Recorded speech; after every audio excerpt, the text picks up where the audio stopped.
Hello and welcome to the Monroe Method Clancast. I am Jason Monroe. This is episode 92. Now, today we are going to talk about something that I used to do a ridiculous amount of, and that is stress eating. Now, when I said that in a very specific way, I said that it was something that I used to do. I didn't say it was something that I am. So here's a really important conversation that I have with my members right at the very beginning when they fill in their mini check-in form. So when we talk about their diet history, they will say things like, I am a terrible emotional eater. I am a huge stress eater. I am a massive boredom eater. And when they say that, and here's why it's different to what I just said. When they say that, when they say I am, I'll say to them, I'll go through their check-in. They'll tell me about them being parents and married or whatever.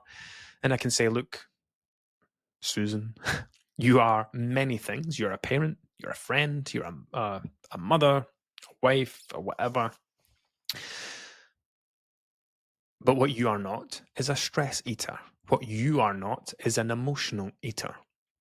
You are someone who occasionally uses food to cope with stress. You are someone who uses food to cope with their emotions. But you are not an emotional eater. You are not a stress eater. Now, those sound like exactly the same things. And they are describing the same things, but they're not the same thing, because when you identify as something, you are taking it on as a part of who you are. You're taking it on as a part of your personality. You're taking it on as a part of your identity. Versus, I am someone who does this. I am someone who does that. That's a behavior that you have. So if I ask you the question, what do you think would be easier?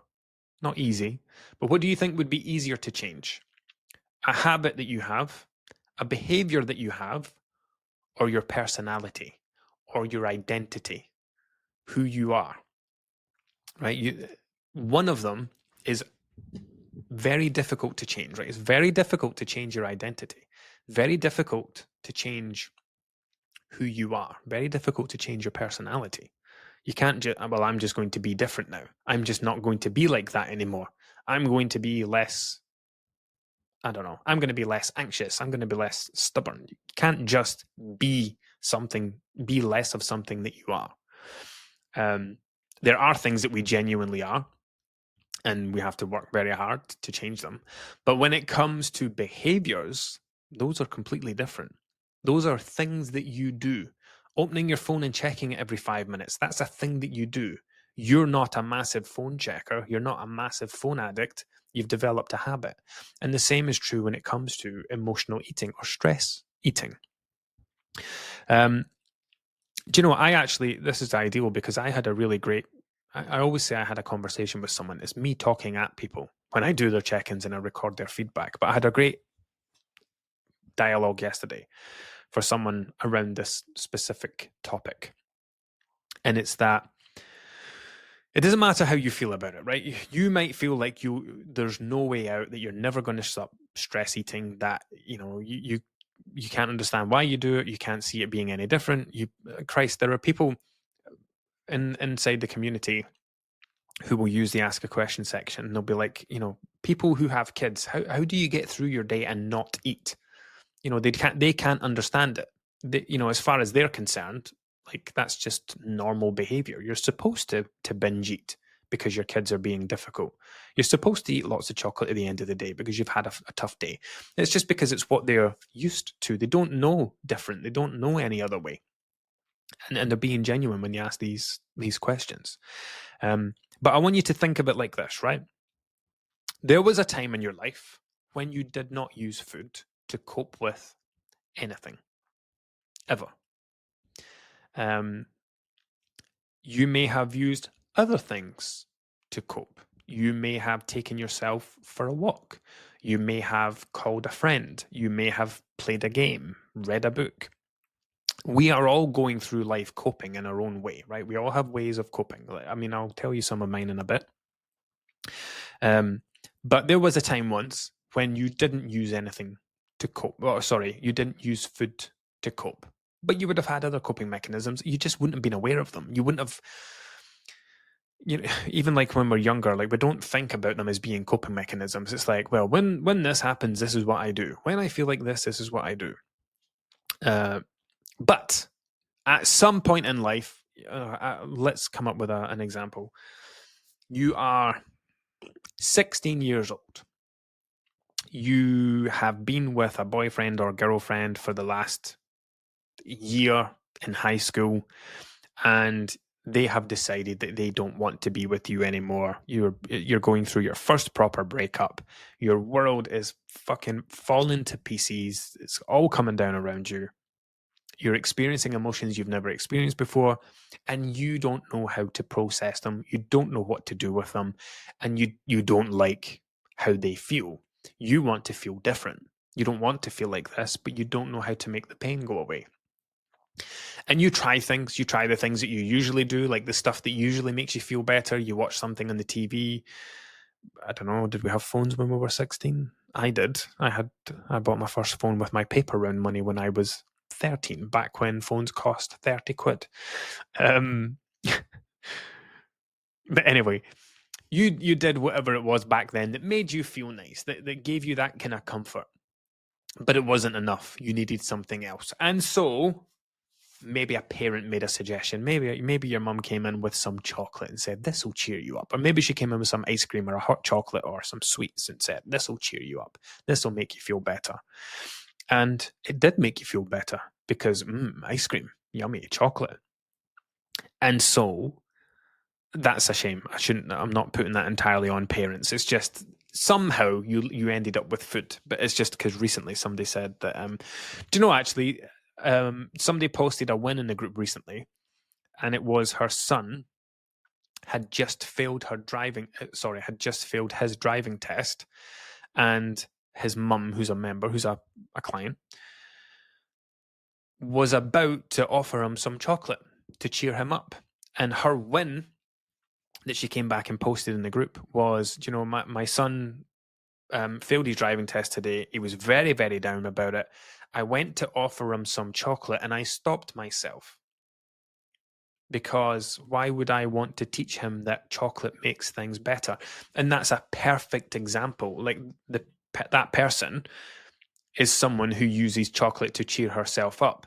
So when she sees her son in that pain, when she sees him upset and how down he is, and she knows how much he's tried and practiced and how many lessons he's done and all the rest of it, she would have known how nervous he was and how built up, and she would have sat in the house desperate to get that call and find out how he got on. And all she wants to do for her son is make him feel better. And for her, she knows that, well, when I feel like that, chocolate makes me feel better. And her win was that she almost offered her son some chocolate, but then stopped and said, why on earth do I want to teach my son that food makes us feel better? That, you know, when we go through something like a failure, like failing a driving test, that chocolate is somehow going to improve that. But that is a perfect example of what I'm talking about. That's how these connections are made. You know, that could be one of the worst things to happen to him in the last few years. His mum comes in with a big chocolate bar and says, here you go, son, this will make you feel better. And it does make him feel better. And boom, that connection is made in his brain. In the future, the next time I feel like this is what I'll go and do. And he might never feel like that again in the future. Or in any time soon, and it might not be a massive problem, but for many people it does go on to become a problem. And the way that I think of this is, and especially with stress, right? I used to think I was stressed. Fuck me. Before I was a dad, I had the audacity to think that I knew what stress was when I was single, carefree, living in my own flat. Honestly, looking back now, not a care in the world. I actually had the cheek to think that I was stressed. I even took time off my work with stress. Jesus Christ, that makes me cringe. But back then, that's the only level of stress I knew. So it's all good and well me making a joke about it now, but back then, at that time, that's what I thought stress was. And if you think of it as being on a sliding scale, so people might have underlying like disordered eating tendencies their entire lives, but they're very, very mild. So I used to stress eat, but it never really caused a problem with my weight. Because it was very mild and very minor. But then I met my wife. Then we had our first son, like 6 months after getting together, although we had known each other for years. So it's not like as dramatic as it sounds. It's still dramatic, just not like we weren't complete strangers 6 months before that and all of a sudden we were pregnant. So 6 months later, pregnant. I think just a month before that, I'd already asked her to move into that flat I just mentioned. Then I started to know what stress was. Then you're dealing with a different level of stress. And now that underlying habit, you're doing it more. You're doing it more regularly, more frequently. You're doing it at a grander scale. So previously, it was a pretty harmless thing. But now you're discovering that the stress that you had before was only 10%. Now you're dealing with 50% stress because you're not sleeping at night and you've got a baby that demands your attention all the time. And I was working 4 days on, 4 days off at the time. So like 4 days of 12.5-hour shifts, running on hardly any sleep because Jacob was a terrible sleeper. We had to get help and everything with it. Then 4 days off of him all day. And that was just my life. It felt like, it was just, that's just, looking back now, that's just what life with kids is like, with very young kids is like. But it was highly stressful at the time. And because I had that underlying tendency to use food to cope with stress, now the stress is ramped up. Now the tendency is ramped up. Now the behavior's ramped up. Now your weights, but the scales are also going up, but now your weight's starting to go up. And it's similar to the thing that I just mentioned with the whole, imagine you're 16 years old and you're going through something that you've never felt before. You're experiencing a pain that you've never felt before. And you have that chocolate or that ice cream or that whatever it is, and you discover that made me feel good. And then in the future, you feel like that again. And you remember, well, do you know what? The last time I felt like this, do you know what really helped me? A big bowl of ice cream. And off you go and get some Häagen-Dazs at 6 million calories a tub. So, where were we? Oh, yeah. So anyway, going back, there was once a time when you didn't stress eat, or you have a coping mechanism, or you had a different coping mechanism.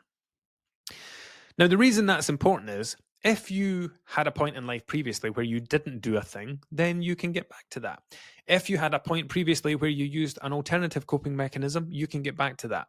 The thing about food is it's immediate. Like, when making suggestions to people about, okay, instead of stress eating, what could I do? You can't say, oh, well, you could meditate. Like you can't just start meditating and that fixes it. You can't just listen to podcasts and that fixes it. The thing about food is it's immediate, right? It gives you an immediate distraction. It makes you feel immediately better because you're not sitting munching apples and strawberries. You're eating chocolate, crisps, sweets, cakes, whatever it is. It immediately makes you feel better because of the type of food and the taste, and that's stimulating you in that way. But it also immediately makes you feel better because it's a distraction. Instead of whatever the thing is occupying 100% of your thoughts, it's now only occupying 30% of your thoughts.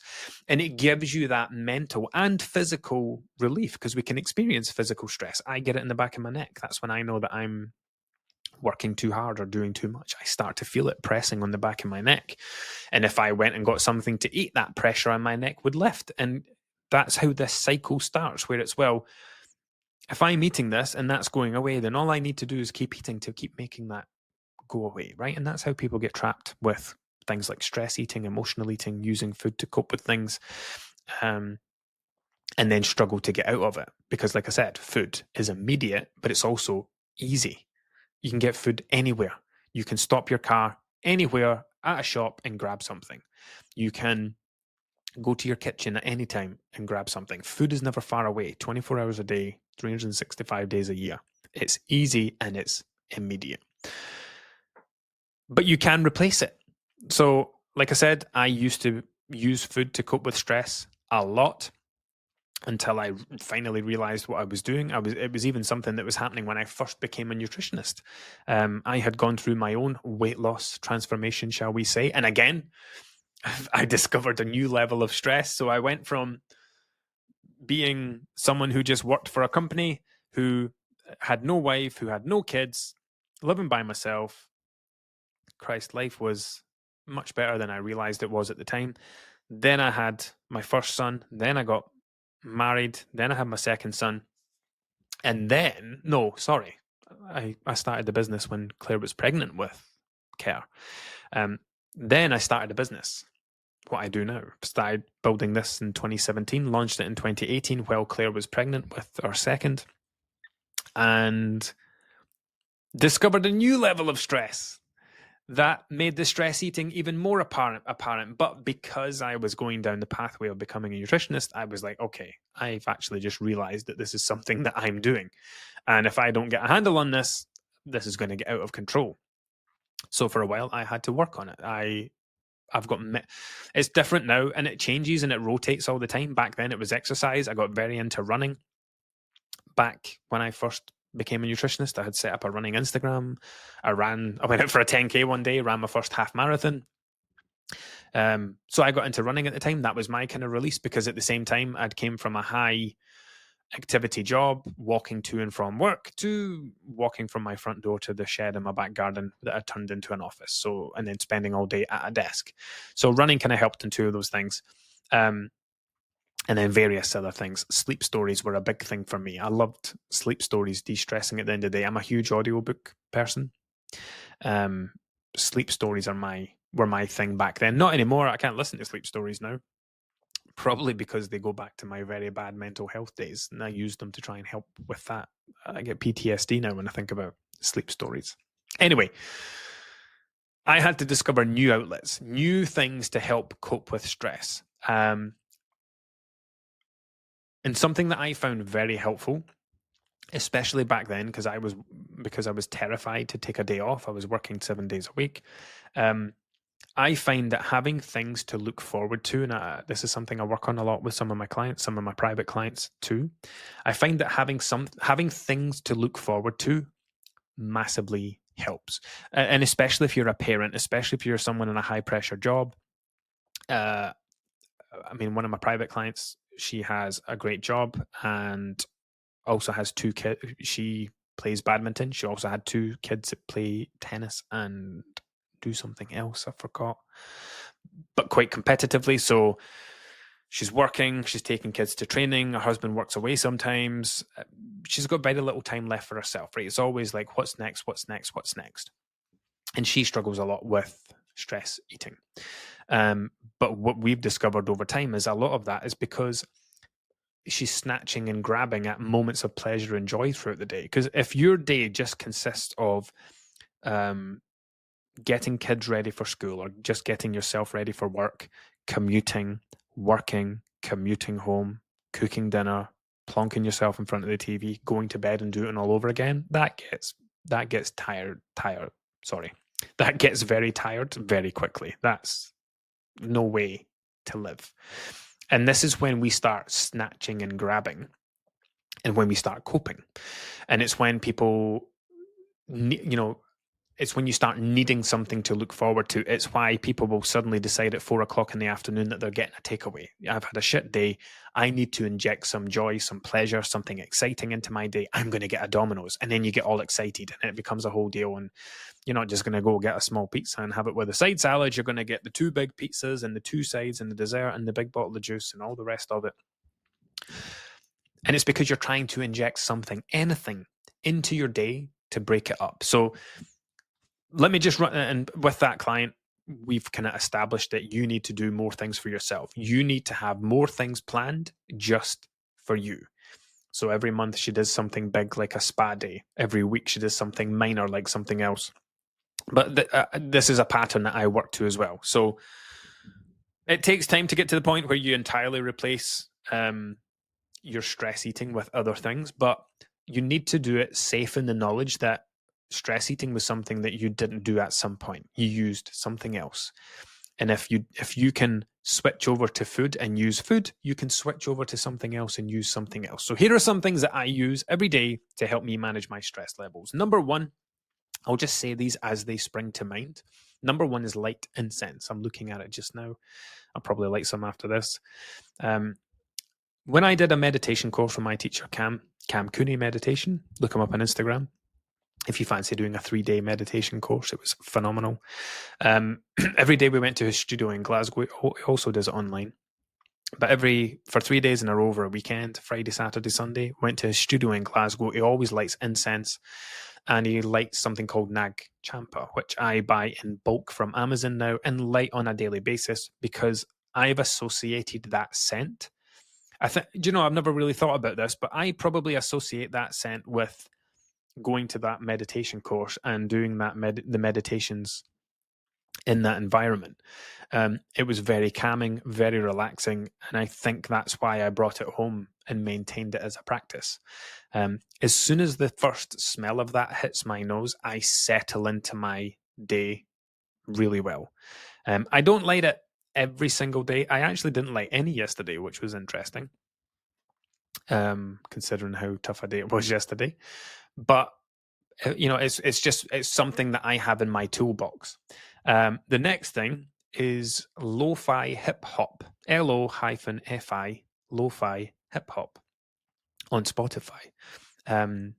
Hip hop music, no lyrics, just very chilled, very mellow. That plays in the background. My friend Nick put me onto that a good few years ago now. I also listen to movie soundtracks or spa music. You know, if you've ever been to a spa and you go in and they've got that music playing, you can find that on Spotify. I'll have that playing in the background. On a daily basis, the things that I have to look forward to are switching my computer off, shutting my office door, and going to make dinner. Because I enjoy making dinner, because I love knowing that I'm cooking for people. I love knowing that I'm giving my kids a wonderfully balanced meal. I'm helping with their health. That brings me a lot of satisfaction and joy. But also, as soon as I go into the kitchen, I put my headphones in and I get to listen to whatever I'm listening to.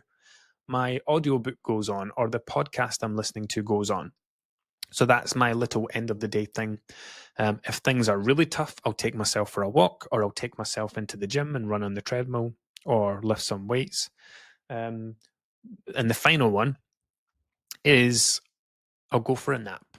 So for me, naps are probably the closest replacement there is for food, because it's a break from how you're feeling. So it's like a distraction. You know, if I've got a lot of stress in my shoulders, tension in my shoulders, a lot of stress building up, I've done all the usual things, I'm still feeling quite stressed, I will stop what I'm doing at a realistic time, or I'll either stop and go for a nap around 2 before I pick up the kids from school, or I'll pick up the kids from school at 3, come home and say, look, get a snack, get a drink, I am going for a nap for the next 30, 45 minutes.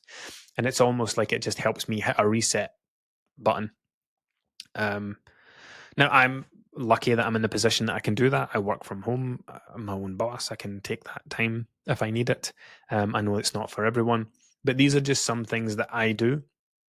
Oh, and then there's also the weekend stuff. So I always make sure I have something happening at the weekend. Now, that's not about keeping busy or anything like that. It's giving myself something to look forward to. So, for example, last weekend, I climbed a mountain on Sunday. I went up Ben Lomond with my brother-in-law.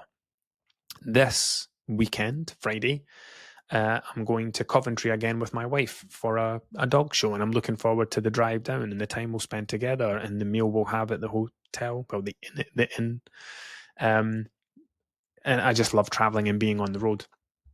So these are all my kind of short-term things that I've got to look forward to. And these are the things that I can say, well, yes, this is a tough day, but you've got that great thing coming up on Friday. Yes, you're having a tough day, but you know, in 2 hours' time, you'll be listening to your book. You'll be listening to your podcast or your audiobook, making the dinner. So a lot of the coping that we do, and this isn't just limited to stress eating, like people use alcohol to cope, people use excessive screen time to cope. These are all things that we do to inject something into our day.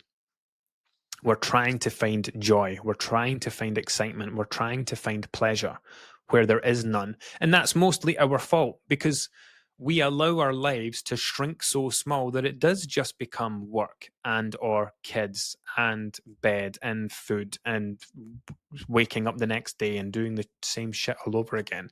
That's our fault. That's on us. We allow our lives to shrink so small that we then have to reach out from our shrunken life that doesn't go beyond our four walls. It doesn't go beyond the couch or the living room or the TV. And it's like, okay, well, this is my life now because I don't plan anything. I don't do stuff at the weekends. I don't plan nights out or weekends away. So what I'll do is, and once you allow it to shrink so much, it might have been fine for a while, but now it's like, okay, how do I make this better? Well, let's open a bottle of wine, or I could get some chocolate. Let's get a takeaway, or I'm just going to sit here and scroll Facebook for the next 3 hours or watch funny videos on TikTok. We're all coping. Everybody's coping their way through lives. And it's not just limited to food. It's not just limited to drink. It's not just people who are struggling with their weight. There are people who are a very healthy weight who still have excessive screen time or coping mechanisms that are completely different. Just because someone's not using food to cope with stress or their emotions, it doesn't mean that they're not using something else. But there are much more positive outlets that will support your health than adding unnecessary weight to your body or whatever. Anyway, Christ, that was a long one. That's enough from me. Until next time.